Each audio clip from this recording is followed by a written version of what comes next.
Sementara itu pemirsa, DPW PAN Sulut meminta pemerintah kaji kembali mengenai kenaikan harga bahan bakar minyak. Dewan Pimpinan Wilayah Partai Amanat Nasional Sulawesi Utara meminta pemerintah pusat mengkaji kembali kebijakan kenaikan harga bahan bakar minyak. Kenaikan harga BBM ini dinilai telah menimbulkan gejolak di sejumlah daerah dan mengganggu pemulihan ekonomi pasca pandemi COVID-19.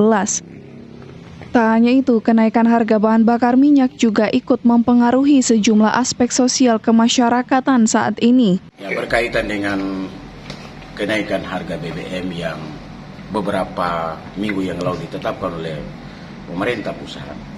Setelah terjadinya penetapan ini ada kenaikan, maka kita melihat di beberapa daerah ya itu melakukan protes terhadap kebijakan dilakukan oleh pemerintah pusat, khususnya kenaikan BBM.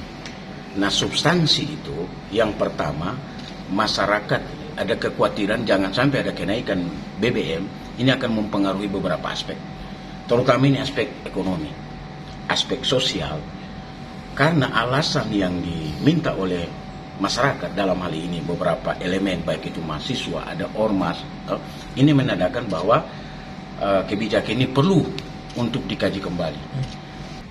Seperti diketahui, kebijakan pemerintah pusat menaikkan harga BBM mendapat penolakan dari semua unsur dari partai politik, masyarakat hingga mahasiswa. Hizkia Warangkiran melaporkan untuk Kawan Nuha TV.